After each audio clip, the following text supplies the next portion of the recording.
looks like the Emperor's late and delayed.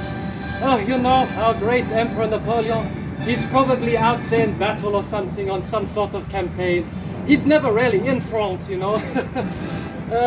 Anyway, well, I suppose we better start without the Emperor. We'll have to just wait for him patiently. Yes, oui, bonjour, bonjour. My name is Gerard, and I'm a soldier in Napoleon's army, la Grande Armée. Oui. And I am a fusilier, yes? You all know what a fusilier is, really? Oui. Ah, only she knows? Oui. All right, fine. So in Napoleon's army, we're the greatest, most magnificent army in the whole of the world. Emperor Napoleon, he conquered the whole of Europe by himself, without any help, all alone, except, well, of course, the help of his great army, la Grande Armée. So Napoleon calls his army la Grande Armée, which means the Grand Army. It was when we were getting ready to invade Britain all those years ago that he, well, gave us that glorious grand name, oui? And so, today, I am over here representing the great armies that is Napoleon's. Oui, vive la France, vive la France, vive la France, vive la France, that is the spirit, oui! Ah. So, ladies and gentlemen, a very warm welcome to the next episode of Stone to Steam, where I'll take you from all of history, from beginning all the way until present times. And today we go to the days of Napoleon. Napoleon Bonaparte, the great general who conquered, well, almost all of Europe. Almost all of Europe, it was just those British, you know. Again, Napoleon would become master of Europe, and what he said went. And of course, the Napoleonic Wars lasted many, many years, but we will touch on that very, very soon. So of course, you're busy wondering about my uniform. I shall explain it quickly. So, before I explain the uniform, you need to know a bit of context. So of course, remember the last week's show about the French Revolution? Oui, vive la Révolution! France was in chaos and in turmoil. And a certain man named Napoleon Bonaparte was a captain of artillery. And of course, being a captain of artillery, he was used to go and suppress the royalists and all the foreign invasions trying to stop the revolution and reinstate the French king. But Napoleon proved himself, and he would slowly but surely, well, actually, he did it quite quickly, climb the ranks, climb higher and higher, until one day, boom, he's Emperor of France. What a surprise! And so, of course, Napoleon went on a campaign, because he believed that the best defense from all the enemies of France was a good offense. And he went on a conquest of Europe to stop them from trying to threaten France. And so hence entered the Napoleonic Wars, a series of wars fought from 1793 up until 1815. A series of wars that up until that point in history was the largest conflict that Europe had ever seen, and the world had ever seen up until that point. So of course, now for the outfit, I'm the fusilier or troop of the line, aka heavy infantry of Napoleon's Grande Armée. So my role in the army is to be the mass bulk of troops who stand at the front line and ready their muskets, fire, load in volleys, and we form the backbone of the army. As Napoleon said, no army is won without the infantry. No battle is won without the infantry, yes? So, starting from the top, I wear what is called the 𝐤𝐶. Oui, a 𝐤𝐶. Can you all say that word? 𝐤𝐶. It's not charcoal, it's a 𝐤𝐶. I know it's a bit tricky. It comes from Hungarian. So basically, ever since before 1806, Napoleon's army would be wearing the tricorn and the bicorn hats. Remember those musketeer hats that we saw in the American Revolution? Very similar to that. But then 1806, and a man named Baden, he initiated the Baden reforms in the Napoleonic army. And so of course, that was 1812. But before that, 𝐤𝐶 was introduced as a new, slick and great way to fight war. Don't you like the 𝐤𝐶, oui? Isn't it so magnificent? Oui. So these hats were designed to make the soldiers look more intimidating and more tall. and to an extent it would stop saber blades from cavalry. So it did have a little bit of purpose, as well as providing shade if the sun was in the soldier's eyes on the battlefield. So the visor would help with that. And also we store a few things in, like toothbrush, and there's some cookies, and there's a cover for the 𝐤𝐴𝐾, and many other things, yes? Like my letters from my darling back at home. Oui. But don't tell anyone, alright? They're secretly in here, right? Ah, such a useful little hat. And so going further down on my webbing straps, so these are what hold up my gear. So on my left shoulder is a cartridge pouch, which stores paper cartridges. So basically, remember when we did the 30 Years' War, how Jan showed all of you guys how an arquebus musket loads and fires? That was about 200 years ago. 200 years has since evolved the musket into a much more faster system. And I shall demonstrate to you very soon. But first of all, the second strap, soldiers would carry their sabers on.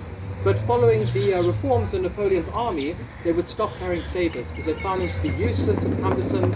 So that is why I just ditch my saber, it is useless. Yes, oui. They would also carry their bayonets as well there, but eventually they would be switched to this strap over here, and this strap on the right shoulder would be ditched all in all. This outfit goes back to about the time of 1812 during the Baden reforms. So the only difference basically is that the gaiters, so as you can see over here, I wear lovely gaiters above my ankle shoes, yes? So gaiters basically go over your shoes and they prevent stones from entering your shoes, as well as giving you nice calf support for all that long marching, yes? Nice good support, and they look quite nice, don't they? And of course, before the Baden reforms, gaiters went above the knee. So that's how you know if the soldier is before 1812, his gaiters went above the knee, such as the Battle of Austerlitz and Marengo. But post 1812, like Waterloo and Austerlitz, soldiers would, sorry, not Austerlitz, Leipzig, their boots were below the knee. And of course, here's my tunic, my beautiful tunic. It is almost complete. Unfortunately, it is missing lapels. So basically, this is a standard tunic that soldiers would wear going into campaign. And this is a tunic going before the Baden reforms, so hence it is open on the stomach area. But following 1812, they would decided that they should close this up. Don't worry, they made them bigger as well. We didn't suffocate. And they found just be a bit more practical. So lapels basically are where this stripe over here, they would go inside here. So imagine just white over here. Sadly, my lapels that I made broke, and I'm having so much trouble sewing them and making them. So I will get them right later. But let's just say that I was in the battle, I got struck on the side, I needed a bandage, so I tore off my lapels and I made a nice bandage. Oui?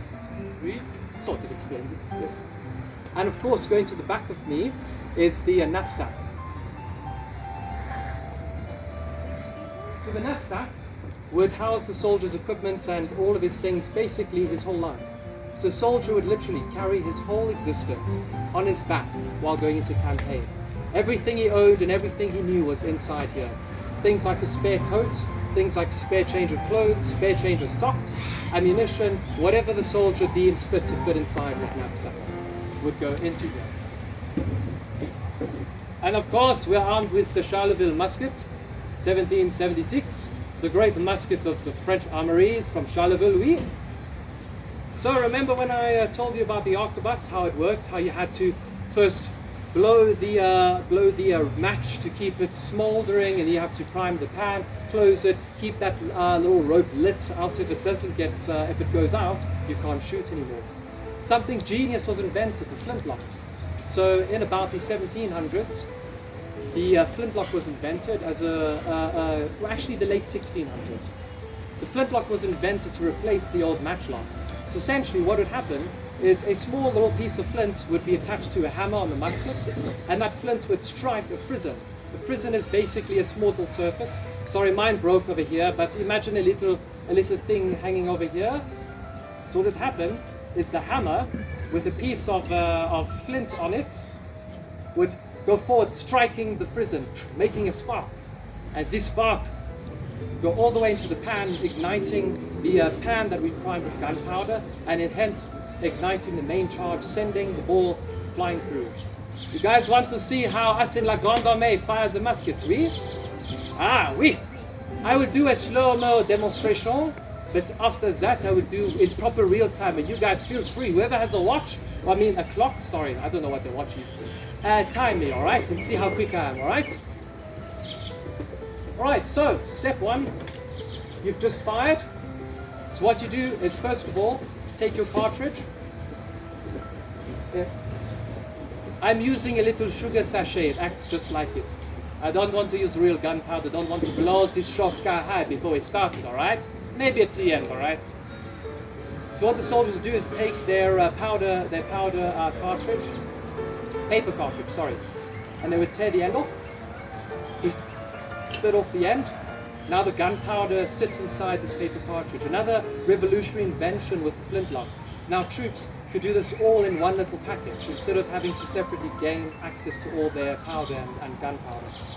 So what we do is we prime the pan with a little bit of gunpowder, close it, then we take all of the rest, pour down the ball, everything inside as well, and then we...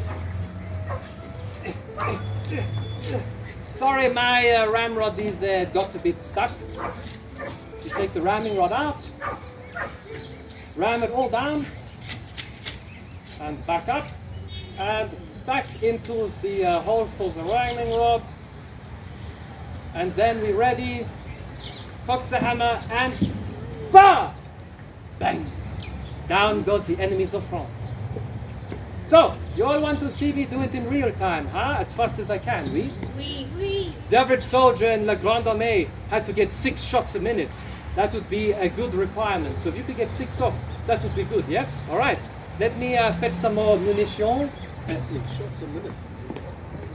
15 seconds. Merci beaucoup. Okay. I love these future things. Just like the paper cartridges, oui? Alright, so. Alright, whoever here has a watch, clock. Anybody wants to be the timer? Do you guys have? Oh, you don't have. Then why you put your hand up? Okay, hold on. We've got a clock over there. Oui, monsieur. A stopwatch. Hold on. So like I say, 6 shots a minute. Quite incredible. I think I can beat that. I'm nearly going to be promoted to the old guard. I was the young guard long okay, ago. Go. All right, so wait. Fine, we are only when I say start, all right? All right, ready? 1, 2, 3, go! So it just now.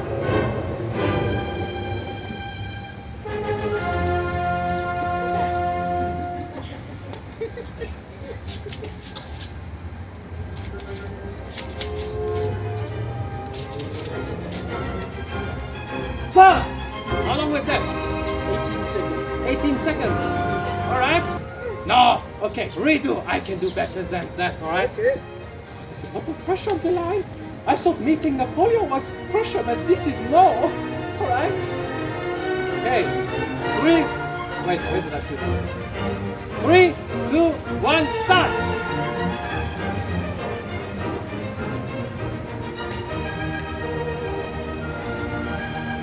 Oh, the ramrod got stuck again. Tick, tick, tick. Restart. Oh gosh. Okay, start again. You know, I've always wondered, why don't our soldiers keep the ramrods on our bodies instead of having the extra step of taking it out and putting it back in? The reason is that in battle you're running around, you could end up, going into chaos and madness. If you lose your ramrod, you cannot fire, and then you are out of the fight. So this was a way to counter that. Back in 1600, sometimes they did carry ramrods like that, but it got dangling in the way. Wasn't good. Okay, now you're not going to get jammed, ramrod, all right? I will try not to. You better not, or I will shoot you. Or you will shoot yourself with. Never mind. All right. Ready? Hold on. Okay. 3, 2, 1, start!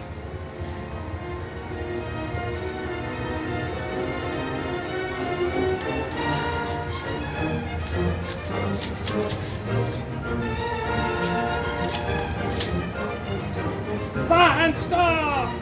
13 seconds. 13 seconds, that's better. Give me a hand. I take after Napoleon, sometimes a little bit vain, but you know. How can you not be vain when you wear this grand outfit? So think about it, ladies and gentlemen. So you take 60 divided by 13.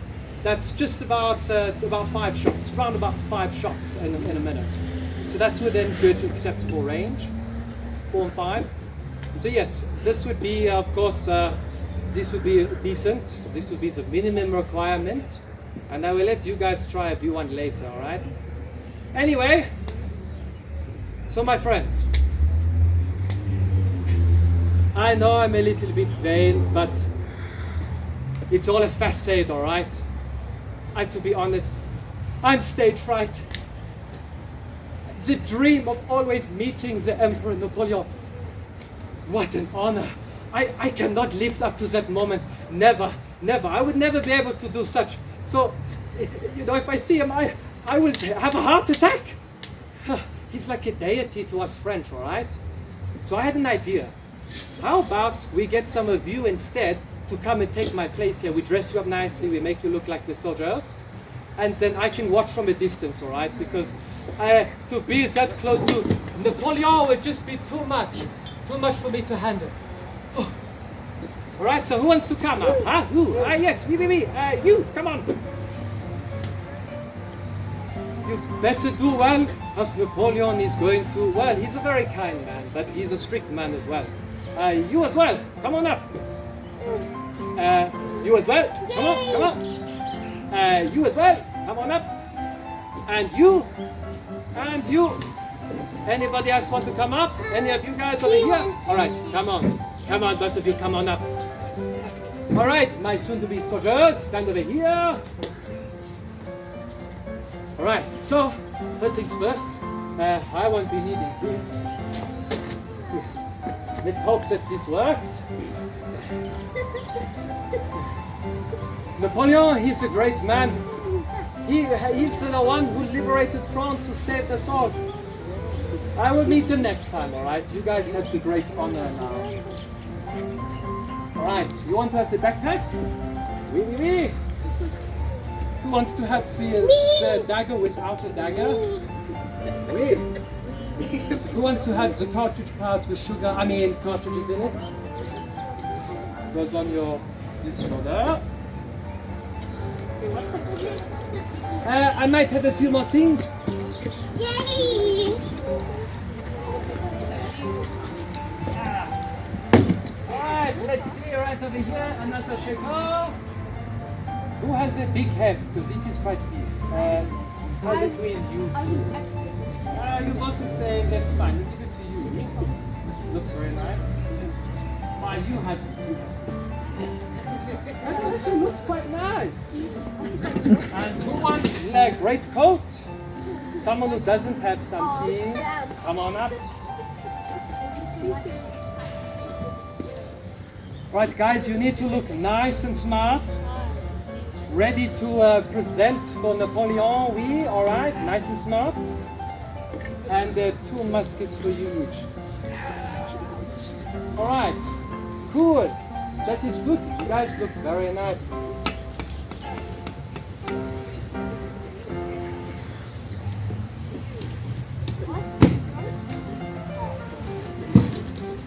You're telling me. Is it too big? If you make it at an angle like this, it might be better. You can take it off, but use it just when Napoleon comes to look nice, then you can take it off, right?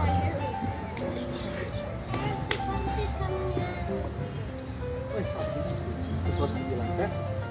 Alright, I think this will work. Oui. Alright. Oh my goodness. I think I can hear Napoleon. Is that really it? Oh my gosh! Napoleon's coming! Right. Alright, so what you must do is in a line like this. You first line up right in front of me like this. No, not that, not no, no. Oh, yeah? Oh no,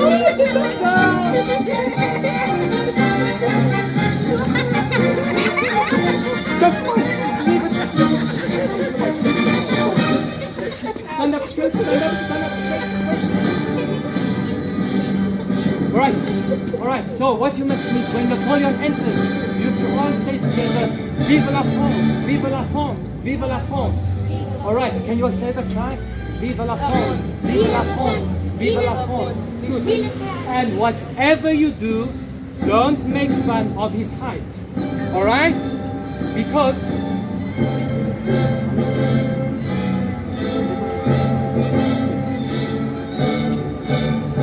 that's why you must never talk about his height, alright? Good. Oh, there comes the Emperor. Oh, nice and straight. Let's go.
Soldiers!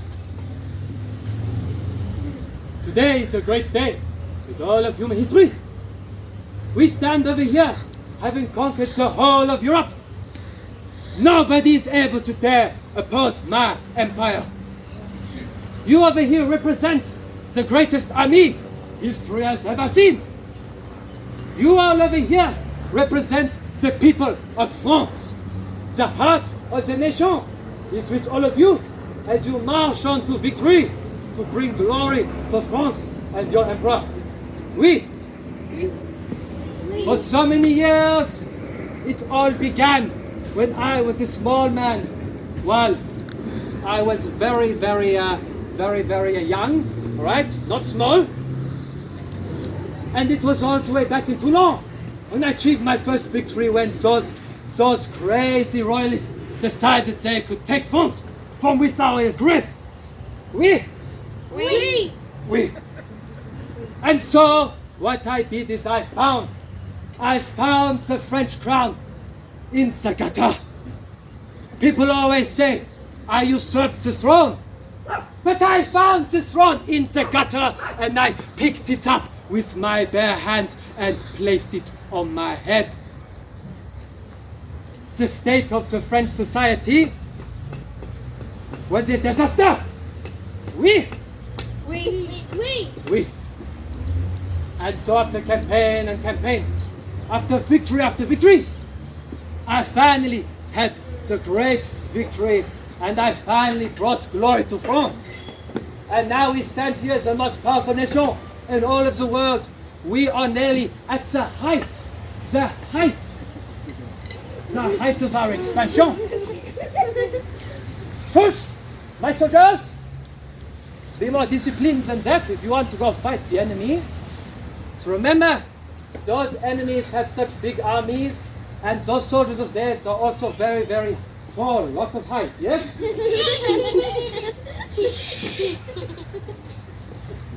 And so of course, my great career was at the height during... It was at the height during Austerlitz. Soldiers, how can we expect to fight the enemy if we are going to giggle like this, alright? But then my career came tumbling down.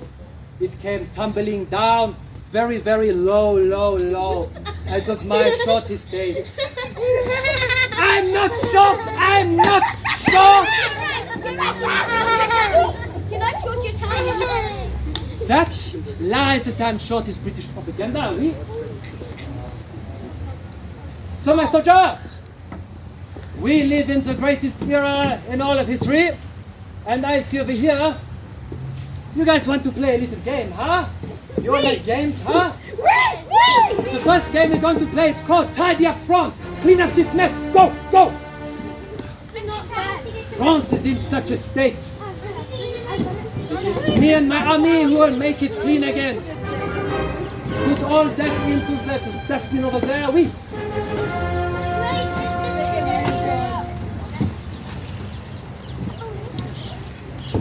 Well done, my soldiers, well done.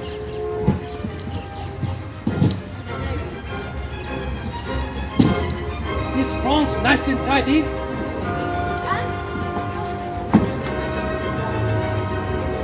Is France nice and tidy, my soldiers? Oui? Oui!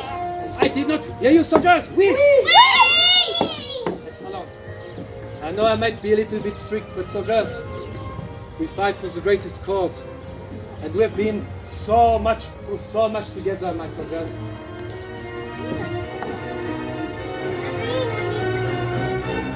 Well, it is worth a lifetime. That is how charismatic I am. Anyway, my soldiers, now that France is nice and tidy, we are ready to start a new era.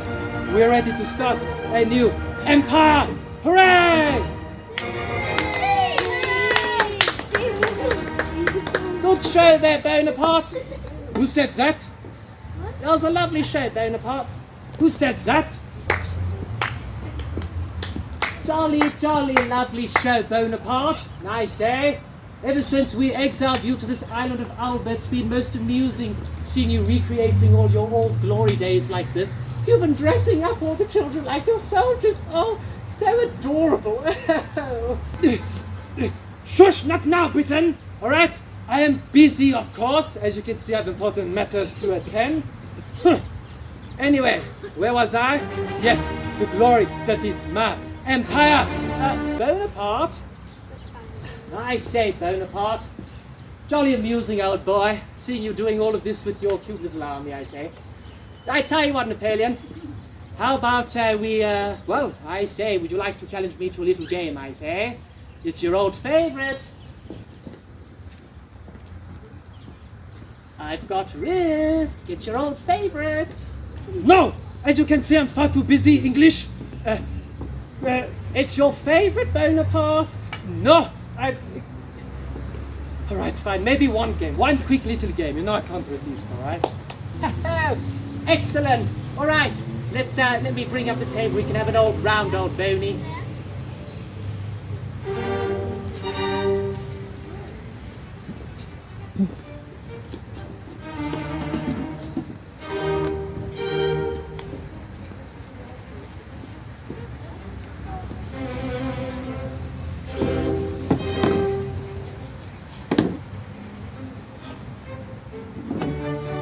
Old boy. Have a seat, Bonaparte. Merci, merci.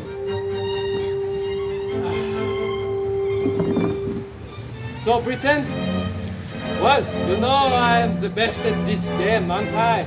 And I know, old baby boy. I say, just wait till I throw my new trick up my sleeve, I say. Anyway, time for the rules now. So the rules to risk is you first have to conquer all the territories on the map, and once you've conquered all the territories and eliminated the opponents and conquered the world, you win. Alright? Is that simple enough? And so what you have to do is the first step is on the second clause of the second amendment of the rules. That's what I say to the rules! Out with the rules!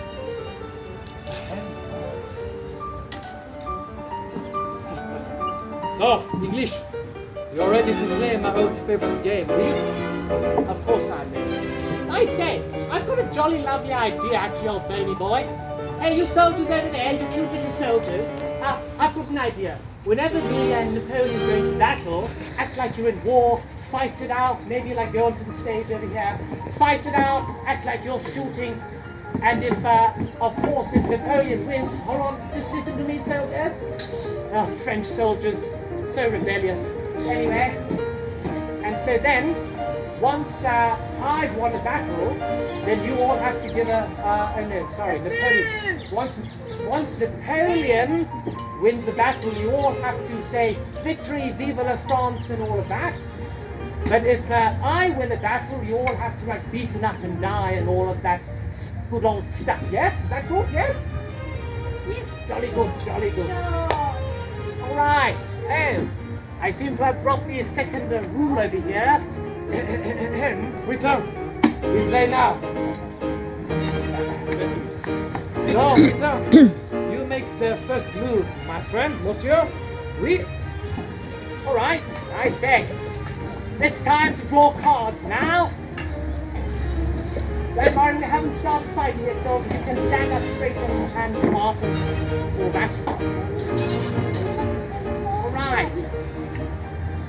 Well, let's see. I've drawn Britain. Ah, that's me. Hurrah! My turn to draw. And I've drawn France. Oui, of course, that is me. Oh, jolly good old Boney. My turn to draw again. I've drawn Prussia. Oh, hooray! Prussia. What would we be without them, huh? All right. I've drawn France again. What? This is so strange. Oh, a spot of bad luck all alone there, Napoleon. It must be a fault. I'm sure they were double printed France in the cards. Oh dear. Anyway, my turn to draw again. Oh, Spain! What would they be without us? I say, right over here. Your turn, old boy. What? I've drawn France again? Huh? What is this about, huh? What is this about? I am afraid we'll have to probably pack up this game and ship it back as a default defective game, yes? Dear me, why would they print France twice? 3 times, so strange. Anyway, I've got an Austria, jolly good. They're a good cannon fodder. Yes, there we are. Can you guess what it is again? France again. France again. Oui. I'm all alone here in France, but at least the army is growing inside France, oui? Alright, English, your turn again. I say, and last but not least, I've drawn Russia. Oh, jolly good. They're a good old friend, as well as a good old enemy. Yeah, yes. Alright, well. Anyway, last card there, old Boney. Vive la France. What do you think I drew? France. No, I drew Corsica. Oh. Yes. This is the old place where I was born. Actually, I was born in Corsica. Technically, they say that I'm Italian, but I'm French now. Yes, my parents, we fled there long ago. Corsica, it is. Well, jolly good. All right. Well, I think that it's only fair that gentlemen such as me go first. All right. All right. Ready, old Boney? They're over here. I am going to move on to Toulon and kick out you silly royalists. How's that? That's unfair. That's unfair. It was my turn. I never play by the rules. Any good general knows that. Well, we still have to roll, right? Where did that dice go? Here we are. Right, I've got a 3, a 2, and a 1. 5, 5, 4. Au revoir, Peter. My goodness, this is most alarming. I can't let old bony boy get away with that. All right. We are going to stay in Britain where it's nice and safe, and I will skip turn you next. All right. Oui. I'm going to move on to Marengo and initiate the battle right over here. All right. Let's roll, Britain. What did you get? I will tell you after you roll. Alright, soldiers, we're in battle, right? Act like you're fighting, yes, yes. Prepare for a British victory, alright? I'm going to win this one, alright? And, 1, 2, I beat you up! Get out of there! You lost the battle in English! Soldiers, victory! Vive la France! Vive la France! Vive la France! How was that English? Like my soldiers standing there behind again, I said, "Meet right." This is going very well for me, Britain. What is your next move, huh? Oh dear. Alright, I'm going to move in at Trafalgar and secure the ocean over there. Yes, that's my move, and I'm going to roll, and somebody dropped his thingamajig, I say. Sorry, stay. Alright, I'm going to roll, and I got a 5, 5, and a 4. Jolly excellent. How can this be? 5, 3, 1. No! This cannot be! This cannot be! Alright. Die, my soldiers. Yes, yes. I defeated. Right. What's your next move, Boney? I'm going to move in to Austerlitz and revive a new army. Army, get revived! Come on, we're going to fight them again. Britain, what are you going to do? Britain, what are you going to do when I get your silly little Austrian allies at Austerlitz? 6, 6, 6! No, oh dear, what a loss. Dreadful, dreadful stuff. Well, we're going to move our Prussian friends over here. You hesitate on the opportunity. My turn again, Britain. Alright, that is a 5, a 5, and a 5 again. Alright, beats that English. Alright, soldiers fighting battle. Yes, fight, fight, fight. And hopefully it will be a British victory finally. 1, 2, 3. Oh no! Vive la France, soldiers! Vive la France! Vive la France! Look at me! Alright, line up again, my soldiers. Line up ready for the next battle. I feel a good feeling about this next one, Mr. English. Alright.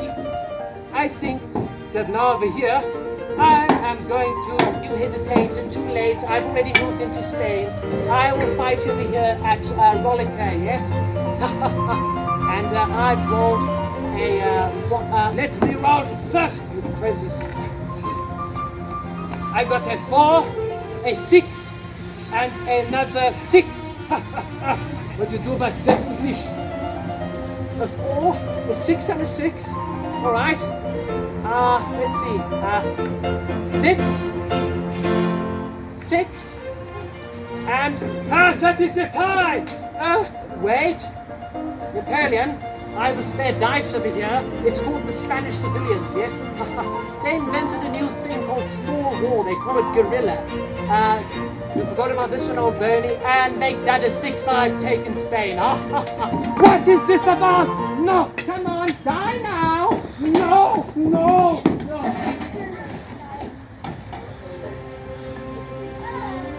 You're messing with the wrong Emperor English.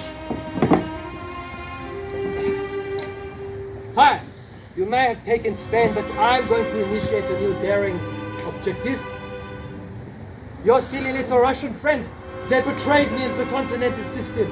They don't want to be on my side anymore. So I thought I'd go teach them a lesson. And I'm over here moving in the biggest army that the world has ever seen. All right. What do you say about that, English? Come on, army, come alive again. You get another chance. All right. We shall. Well, my Russian friends shall hold you off at Borodino. Here we are. And what's that over here? 5, 4, 5. Not a bad fight from the Russians, I say. Let's see what we got. All right, soldiers, fight in battle. Get ready, get ready. Yes, interesting uniform. Interesting, I like it, I like it. All right, let's see what my soldiers do. 5 as well, 5 as well, and another 5. That means I win. Vive la France! Vive la France! Vive la France! Vive la France! All right. Well, I tell you what. You see these soldiers of yours? What are you doing, English? What are you doing? Stop this! Why are my soldiers disappearing like this, huh? I think, old Boney, that's called frostbite. Shiver there, soldiers, act like they're cold. You all frozen in Russia? Oh, no, no, no, don't do this, no. All right, English, I've got another trick up my sleeve. We face each other at the Battle of Leipzig, yes? All right, let me roll. 3, 2, 1. What is this terrible roll? Come on, soldiers, now I've got you fighting again. We're back at Leipzig. Well, let's see if I can beat that, huh? 6, 6, 6 again. All right, it's a British victory. You can all go home now. No! No, no, no, no, no, no, no. I say, Boney, I think that's just about game, and I think that's where we had you last. And then, as I recall it, after Paris was surrounded after the Battle of Leipzig, we sent you right here to Elba. Now I think, Bonaparte, you can go and exile yourself again, all right? What a coincidence this game had to act out just like the real history. Mark my words, English. I will be back. Soldiers! You can stay sitting down. We have been defeated in the field of battle. We are now over here, stuck on the island of Elba. But I don't think this is how it must be. France is without an emperor. The king, Louis XVII, has been restored. France has a king again. No. I propose we make a daring escape from this stinky little island, oui? While Britain is distracted busy dividing up France, we shall strike again. All right, soldiers, scatter around. Don't let him hear yet, all right? We time it right.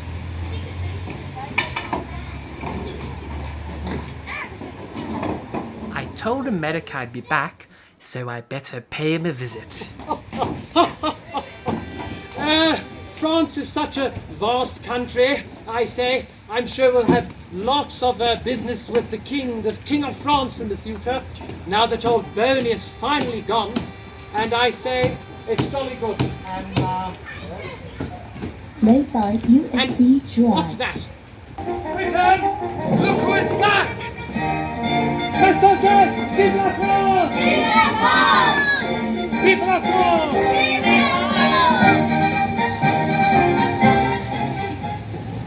And now, soldiers, take aim, ready to shoot Napoleon. Come on, take aim, ready.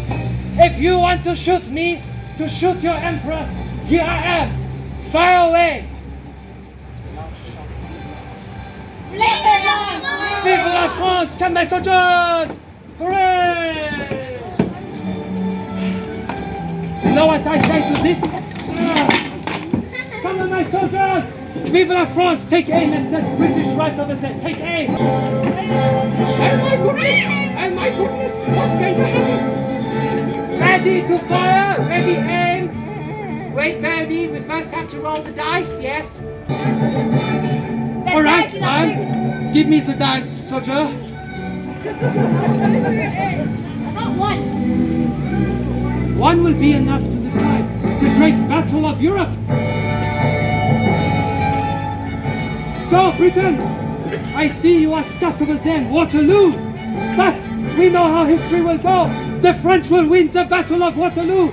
Don't worry, my soldier, come back and join me. The other one. Right, good. Let's see how the fate plays out at Waterloo. But soldier, you have the honor of the first roll. Roll the dice! Oh. Hold on, Britain, they just have to find them. Wait, I gotta stand to this side. Alright, ready? Just roll the dice gently. Right, first dice, roll it! It is a 6. 2! No, it's 6. Come on, you must do better, do better. 6. 2! Come on, somebody with good luck, say you to roll the dice. Okay, come on. This soldier will roll for us. Get a good number. Come on, soldiers, watch. Ready? Two! Six. Oh, Gurney boy, looks like I've defeated you. You have to go back onto exile this time. Alright, just step aside, my soldiers.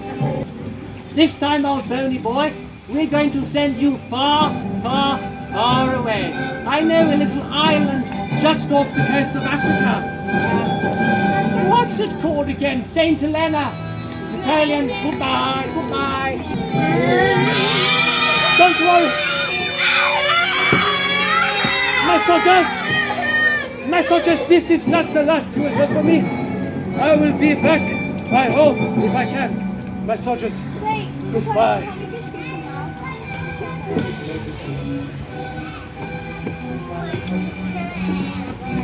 Paycheck. Paycheck. You give us money.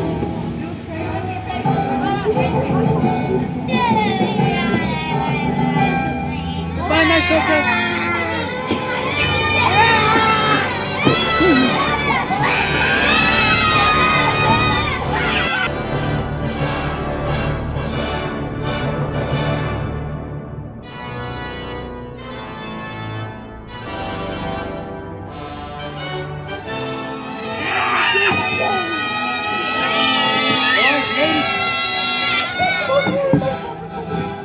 Okay, ladies and gentlemen, that brings us to the end of our skits. Thank you. My soldiers, you can put yourself down and head back to your country. Merci. You are trying to cheat us, guys? That is my soldier. Well done, well done.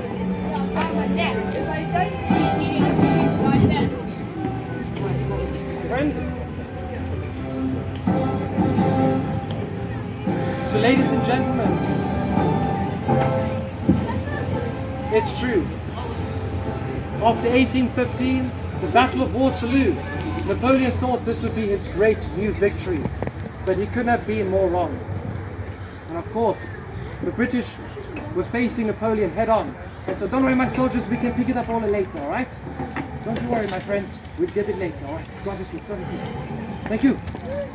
Lord, give a round of applause to my soldiers, please. They did so well. Oui.